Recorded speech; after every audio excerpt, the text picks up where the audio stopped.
What if I told you that dragon eggs were falling from the sky and catching forestry on fire, causing massive wild forest fires? You'd probably think I was batshit nuts, wouldn't you? You'd think I was about a straitjacket away from smearing my own shit on the wall, and rightfully so. But these are no ordinary dragon eggs, my friends. These, whatever that means. Uh, Obviously, dragons are not real. So, what the fuck are dragon eggs? Let's find out, shall we? These fireball dropping drones are on the front lines of wildfire prevention. That's how they're selling it. Wildfire prevention. Keep that in mind. This article is on the official CNN website. So, yeah, it is not a conspiracy theory, it is conspiracy fact that they are doing this stuff, okay? By Natalia V. Osipova. Okay, sorry, I'm not very good at pronouncing names. And Catherine Thorbeck. CNN Business, published 9:36 a.m. Eastern Time, Thursday, November 17th, 2022. Right. So, what the fuck are these dragon eggs? Let's find out what that's all about. Are you ready?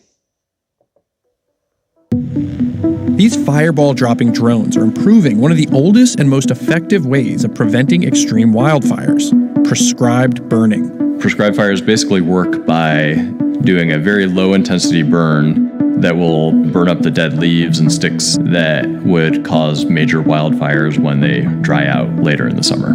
We can reduce these huge wildfires by using more fire when it's safe to do so.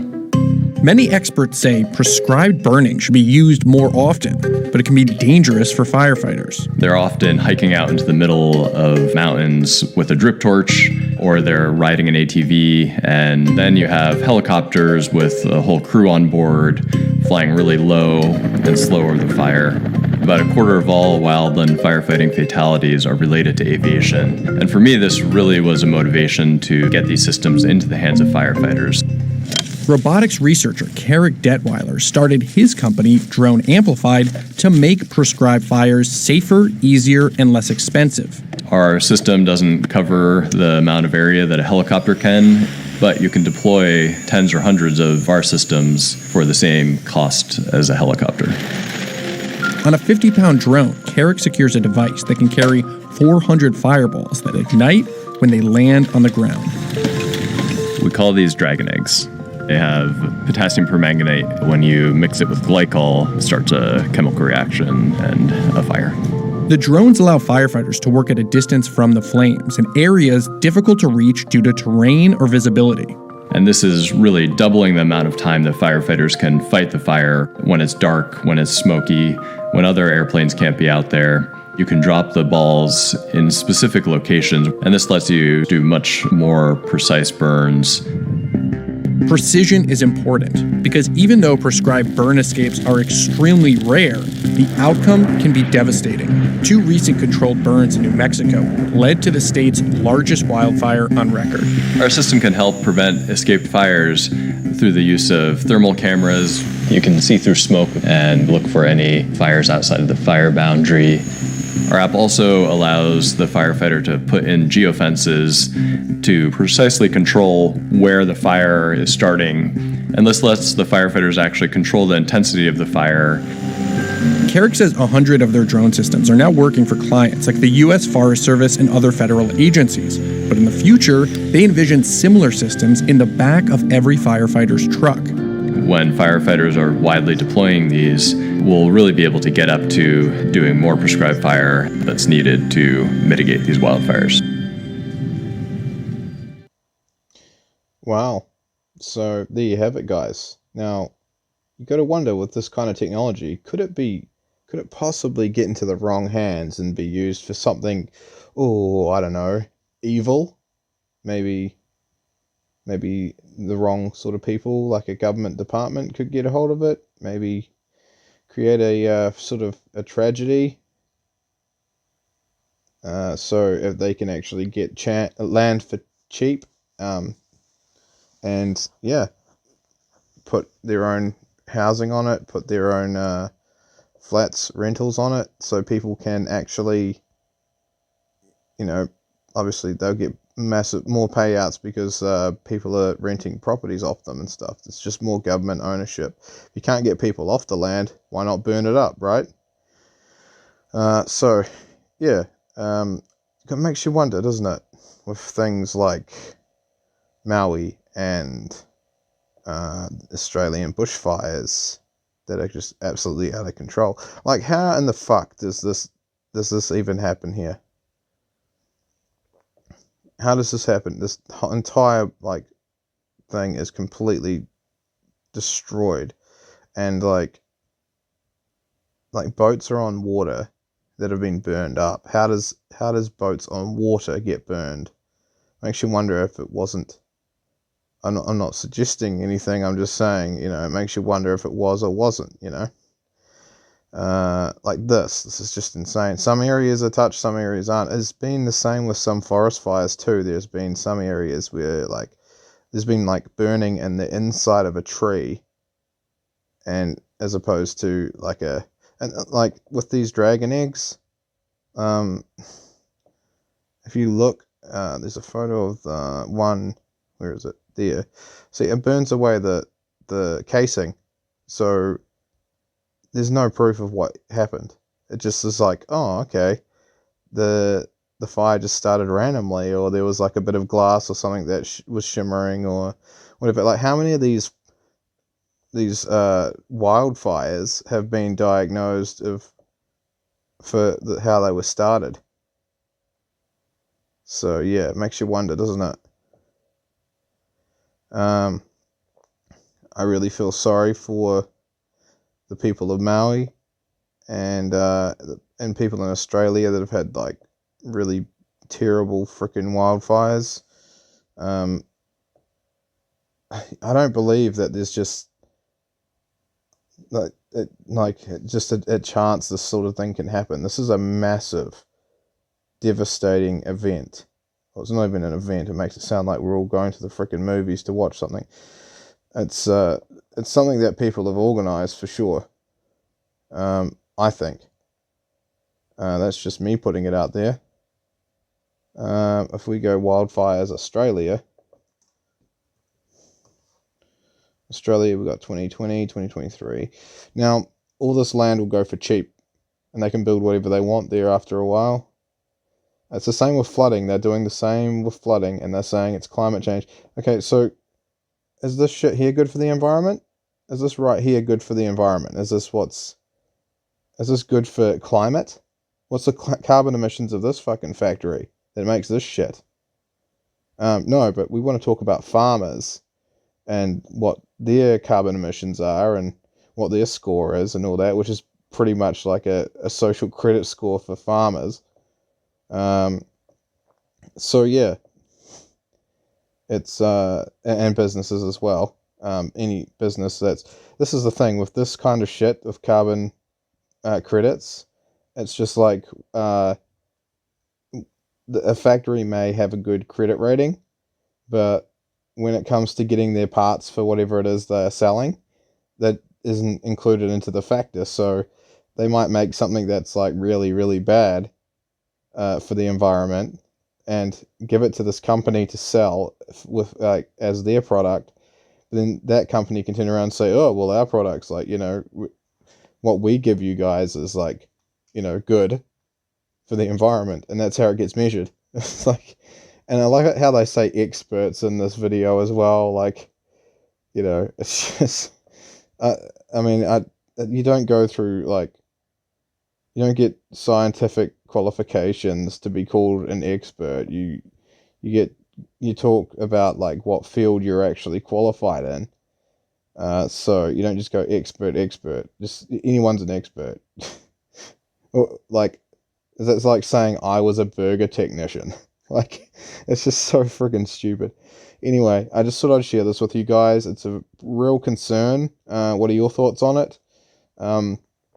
I've talked about cloud seeding and stuff before. That is something that does happen. In fact, China has their own river in the sky rental service. River in the sky.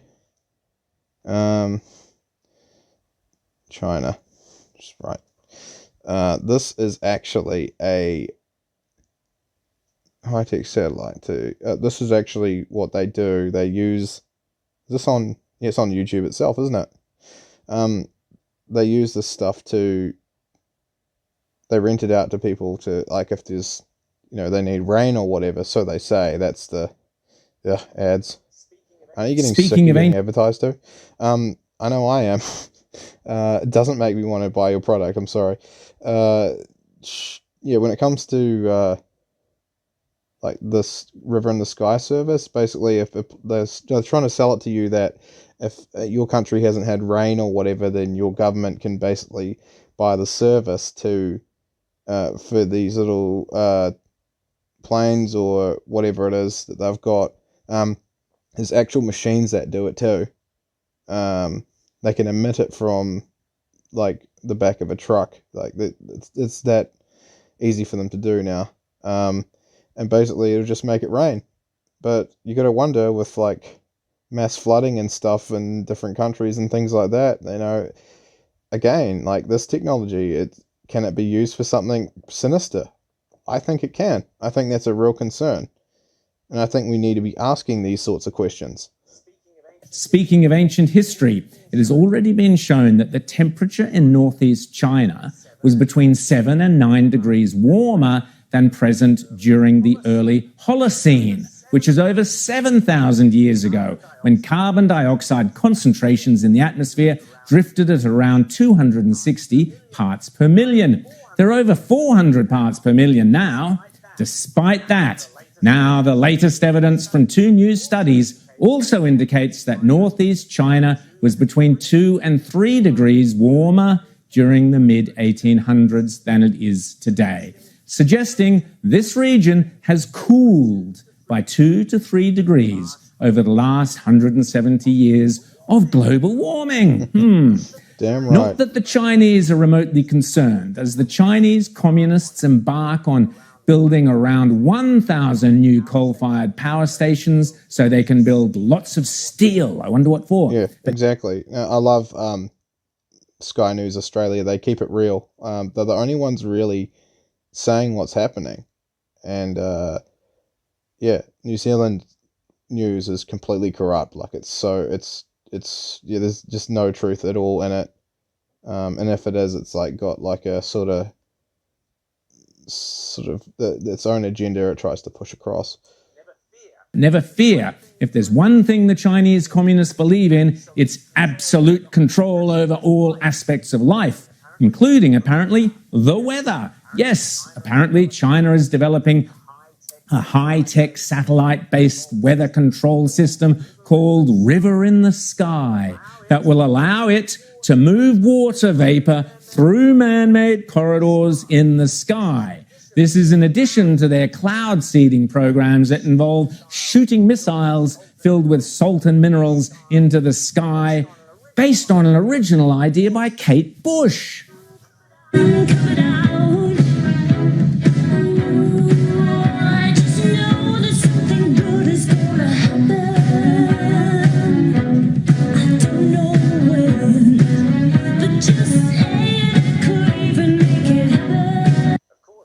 Of course, one way of gauging whether the climate is changing or not is by how soon or how late in any given calendar year a particular temperature first occurs. An example, earlier this week, Ottawa recorded its first 5 degrees Celsius of the year, meaning winter is receding. But the first 5 degrees Celsius of the year is normally around January the 13th, 7 weeks ago. And the earliest 5 degrees Celsius recorded in Ottawa was January the 1st in both 1876 and 2012, meaning those winters were much shorter way back then. By this measure, this year has been one of Ottawa's longest and coldest winters. Similarly, Tony Heller tweeted this week from Colorado, "We had nearly a foot of snow on June 8 and September 8 last year, expecting another 3 feet this week. Global warming is making our winters 9 months long." Meanwhile, Climate Change Dispatch reports that the sea ice extent in the Antarctic on December 2020 and January 2021 can be described as normal. Don't tell Unilever, normal's a naughty word these days. And finally, the cracks in the British monarchy aren't just being caused by Meghan and Harry's interview. The turret at Knebworth House is also cracking. But who's to blame? Let me guess. Yes, a new report says the new cracks in the 15th century home, which was used as a location in The Crown and in the King's speech, are thought to be associated with climate change. Of course, Knebworth House was once owned by Sir Edward Boullyer Lytton, famous for coining not only the phrase, "the pen is mightier than the sword," but also the phrase, "it was a dark and stormy night." It was a dark and stormy night is a phrase that should put the fear of God into Matt Keane and all those solar panel enthusiasts, as well as being the perfect opening sentence that has tormented so many novel writers ever since. All right, well, you guys get the point anyway. So, like, it's just crazy that, they're trying to blame all this stuff. I can't put coal on my fire to keep my family warm. But, they're allowed to launch rockets into space and drop this shit out of a freaking drone. And take jets everywhere to go to these overseas meetings for the World Economic Forum.